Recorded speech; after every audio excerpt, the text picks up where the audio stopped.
हे what's up everybody. Ana de Armas की Ballerina नाम की मूवी जो कि जॉन विक यूनिवर्स में टेक प्लेस करती है वो इसी 13 जून को रिलीज हो चुकी है। और ये मूवी कितनी अच्छी है उसके चर्चे तो आपने सुन ही लिए होंगे। इस मूवी के इवेंट्स टेक प्लेस करते हैं जॉन विक चैप्टर 3 और चैप्टर 4 के कई तो बीच में, इसीलिए इस मूवी में हमें जॉन विक भी देखने को मिलता है। और इस मूवी का पूरा नाम है from the world of John Wick Ballerina. तो आज हम इसी मूवी के स्टोरी के ऊपर बात करने वाले हैं। तो इस मूवी के शुरुआत में हम लोग देखते हैं एक जावियर मकारो नाम के आदमी को और उसकी बेटी ईव मकारो को। जावियर उसकी बेटी को डांस सिखा रहा होता है, फिर वो उसकी बेटी को बोलता है तुम बिल्कुल अपनी बहन की तरह हो। तो ईव बोलती है वो मुझे याद भी नहीं है। उसके बाद जावियर ईव को एक म्यूजिक बॉक्स देता है जिसके अंदर बैलरीना होती है। फिर उसी रात को इन लोगों पे कुछ असासिन्स हमला कर देते हैं। जावियर भी असासिन होता है तो वो उन लोगों से लड़ता है। ये सब छुप के ईव देख रही होती है, बट जावियर उन लोगों के सामने ज्यादा देर टिक नहीं पाता। फिर वहाँ पर आता है उन असासिन्स का लीडर द चांसलर।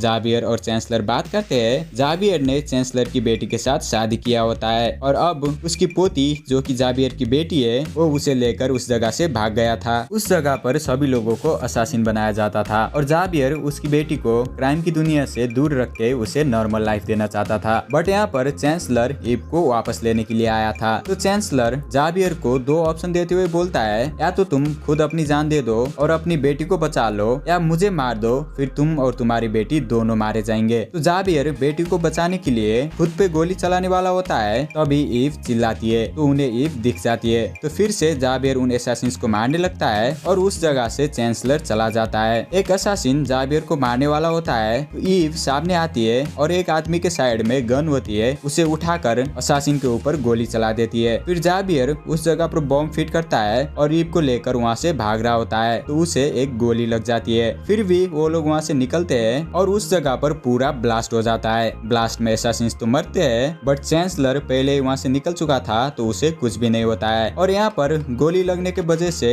जावियर की भी मौत हो जाती है। उसके बाद ईव पुलिस स्टेशन पे होती है, वहाँ पर उसे लेने के लिए विंस्टन आता है। अगर आपने जॉन विक के पहले के मूवीज देख रखे हो तो आप विंस्टन को पहचान चुके होंगे। अगर नहीं भी देख रखा है तो ज्यादा कुछ फर्क पड़ेगा नहीं, क्योंकि इस मूवी में इन लोगों का ज्यादा काम भी नहीं है। फिर भी इस वीडियो के डिस्क्रिप्शन में जॉन विक चैप्टर 1 का एक्सप्लेनेशन वीडियो रख दिया हूँ। इस वीडियो के बाद वो देख लेना, सब कुछ क्लियर हो जाएगा। तो विंस्टन आकर ईव से बोलता है तुम्हारे पिता एक अच्छे इंसान थे, वो तुम्हारे लिए एक अच्छी और आजाद जिंदगी चाहते थे, वैसी नहीं जैसी उन्हें मजबूरी में जीनी पड़ी। अब वो जिंदगी तुम्हें नहीं मिल सकती और मैं चाह कर भी कुछ नहीं कर सकता, पर मैं एक काम कर सकता हूँ, तुम्हें उनकी फैमिली के पास ले जा सकता हूँ। वो तुम्हारा ख्याल रखेंगे और शायद एक दिन तुम्हारे लिए भी वो तुम्हारी फैमिली बन जाए। और ईव विंस्टन के साथ जाती है। विंस्टन ईव को रुस्का रोमा ले जाता है। वो ईव को रुस्का रोमा की डायरेक्टर से मिलाता है। ईव के पिता भी रुस्का रोमा थे। तो विंस्टन ईव को वहाँ पे छोड़ के चला जाता है। फिर ईव वहीं पे बड़ी होती है, उसे ट्रेन करके बैलरीना बनाया जाता है। उसी के साथ वहाँ पर और भी बहुत सारी बैलरीनाज होती है। ईव सभी चीज में खुद को बेहतरीन बनाना चाहती थी ताकि बाद में जाकर वो उसके पिता के मौत का बदला ले सके। तो उस चीज के लिए ईव खुद को काबिल बनाती है। ईव की सारी ट्रेनिंग पूरी हो जाती है। अब बस उसकी ट्रेनिंग का आखिरी पड़ाव बचा होता है, जिसमें ईव को उसके सामने वाले से पहले गन असेंबल करके उसकी जान लेनी होती है। तो ईव के सामने उसकी तरह ही एक बैलरीना होती है। ईव उससे पहले ही गन असेंबल करके उसे मार देती है और उसकी ट्रेनिंग पूरी हो जाती है। उसके बाद जॉन विक वहाँ पे डायरेक्टर से कुछ काम के वजह से मिलने आया होता है। ईव उसे देखती है तो वो उसे जाकर बात करती है। ईव उससे पूछती है तुम जो करते हो उसकी शुरुआत मैं कैसे करूँ। तो जॉन विक बोलता है शुरुआत तो लगता है तुम कर चुकी हो, इसमें तुम फंस के रह जाओगी, तुम्हारे पास अभी भी एक मौका है इसे छोड़ने का। फिर ईव बोलती है तो तुमने क्यों नहीं छोड़ा। तो जॉन विक अब इसी के फिराक में हूँ बोल के वहाँ से चला जाता है। अब ईव की ट्रेनिंग पूरी हो चुकी थी तो उसे अलग अलग कॉन्ट्रैक्ट्स और प्रोजेक्ट दिए जाते हैं। इन कॉन्ट्रैक्ट्स में ईव को किसी को मारने का और किसी को बचाने का कॉन्ट्रैक्ट्स मिलते थे और ईव इन कामों को काफी आसानी से पूरा भी कर लेती थी। ऐसे ही करते हुए कुछ महीने बीत जाते हैं। एक दिन उसका सामना होता है एक एसासिन के साथ, वो उसे मारती है और ईव को उसके हाथ पे एक निशान बना हुआ दिखता है। ईव ने ये निशान बचपन में भी देख रखा था, ये उसके पिता को मारने वालों के हाथों पे बना हुआ था। तो ईव उस हाथ को लेकर जाती है डायरेक्टर के पास। वो डायरेक्टर से उस निशान के बारे में पूछती है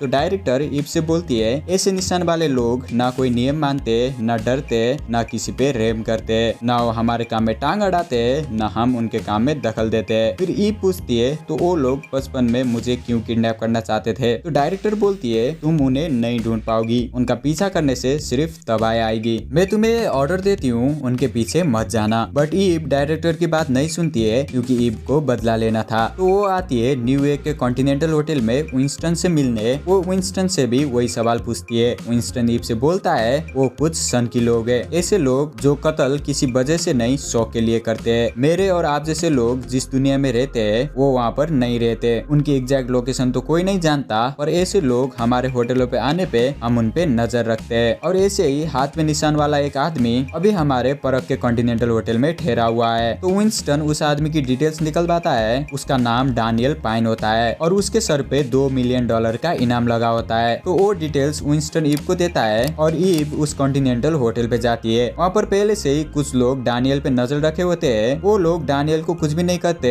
क्योंकि वो कॉन्टिनेंटल होटल के अंदर होता है। तो ईव वहाँ पर रूम लेती है और छुप के डैनियल के रूम में जाती है। वहाँ पर डैनियल के साथ उसकी बेटी भी होती है। डैनियल ईव से पूछता है क्या चाहती हो तुम? तो ईव बोलती है बचपन में मेरे डैड को मारने वालों के हाथ पे भी ऐसा ही निशान बना हुआ था, मैं बस जानना चाहती हूँ वो कहाँ मिलेंगे। अभी डैनियल के सर पे $2 मिलियन से बढ़ के $4 मिलियन का इनाम हो जाता है। ये देख के किलर्स कॉन्टिनेंटल होटल के अंदर ही उसे मारने के लिए आ जाते हैं $4 मिलियन के लिए। वो निशान वाले लोग डैनियल को मार के उसकी बेटी को ले जाना चाहते थे। तो उन लोगों पे हमला हो जाता है। डैनियल ईव से बोलता है बच्ची को यहाँ से निकालने में मेरी मदद करो, फिर मैं तुम्हें उनका पता बताऊंगा। उसके बाद ये लोग बच्ची को यहाँ से निकालने की ट्राई करते हैं और ये लोग उसे ज्यादा दूर नहीं ले जा पाते। डैनियल को एक गोली लग जाती है और ईव को पीछे से एक लड़की सर पे मार के बेहोश कर देती है और ये लोग उस बच्ची को लेकर वहाँ से चले जाते हैं। फिर ईव के साथ 2 और रूम पे हमला करने वाले किलर्स को कॉन्टिनेंटल की सिक्योरिटी पकड़ लेती है। ईव ने उस होटल के अंदर किसी को मार के होटल के रूल्स नहीं तोड़ी होती है तो वो तो बच जाती है, पर बाकी के 2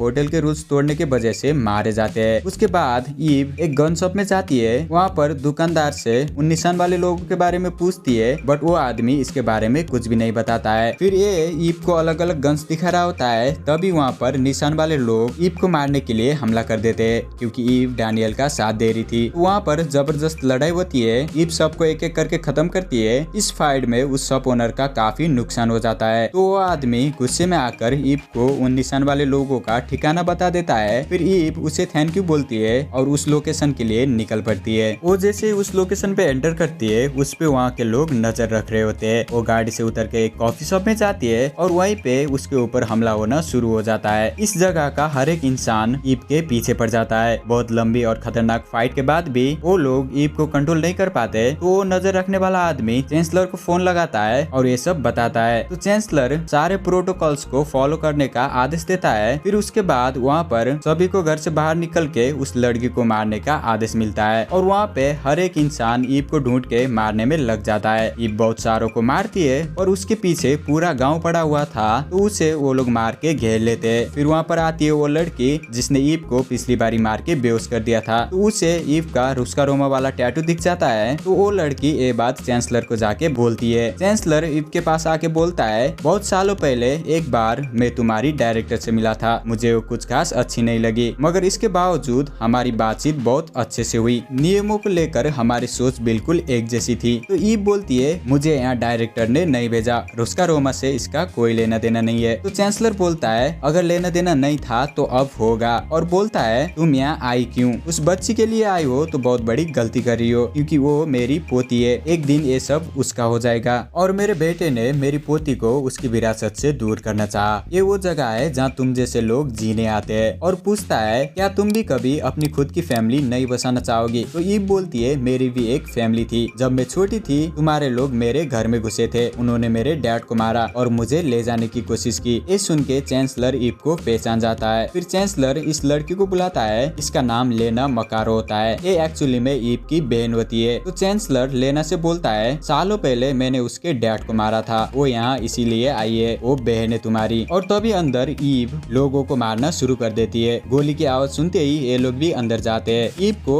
एक बंदा पीछे से गोली मारने वाला होता है, उसे लेना गोली मार के ईव को बचा लेती है। ईव वहाँ से भागती है और लेना भी उसके पीछे पीछे जाती है। ये लोग एक घर में बात करने लगते हैं इन लोगों के पास्ट के बारे में, और चांसलर इन दोनों को ही मारने का ऑर्डर देता है। तो एसासिन्स उस कमरे में ग्रेनेड्स फेंकते हैं। ब्लास्ट में ईव घायल होती है और लेना ईव को बहुत मिस किया तुमको बोलते हुए मारी जाती है। फिर एसासिन्स चेक करने के लिए अंदर आते हैं और ईव ईव उन सब को एक कटाना से खत्म कर देती है। चांसलर ये लोग मरे कि नहीं कंफर्म करने के लिए एसासिन से पूछ रहा होता है काम खत्म हुआ या नहीं, तो इसका जवाब देते हुए ईव बोलती है काम तेरी मौत के साथ खत्म होगा। इसके बाद चांसलर सीधा ही कॉल लगाता है डायरेक्टर को और बोलता है तुम्हारे तरफ से एक मेंबर ने हमारा सदियों पुराना समझौता तोड़ दिया है। तो डायरेक्टर बोलती है रुस्का रोमा किसी भी हाल में जंग नहीं चाहता, तुमसे तो बिल्कुल भी नहीं। तो चांसलर बोलता है उसे तुमने भेजा या नहीं इससे मुझे फर्क नहीं पड़ता, पर उसकी हर गलती की कीमत तुम्हें चुकानी होगी। अगर तुमने उसे वापस नहीं बुलाया तो तैयार रहना, जंग होगी। तो डायरेक्टर बोलती है वो रुस्का रोमा के खिलाफ जा चुकी है, मैं इसमें कुछ नहीं कर सकती, पर एक समझौता अभी भी ये जंग रोक सकता है। मैं किसी को भेजूंगी जो सब कुछ संभाल लेगा, बस इसी काम के लिए और कोई भी खून खराबा नहीं। तो डायरेक्टर ईव को रोकने के लिए जॉन विक को भेजती है। जॉन विक जब ईव के सामने आता है तो ईव जॉन से पूछती है तुम्हें यहाँ मुझे मारने के लिए भेजा गया है। तो जॉन विक बोलता है वो तो फिलहाल तुम पर है, चाहो तो लौट जाओ, फैसला तुम्हारा है। तो ईव बोलती है मैं कहीं नहीं जा रही और जॉन के ऊपर फायर कर देती है। अगर जॉन विक चाहता तो ईव को 2 सेकंड में खत्म कर सकता था, बट वो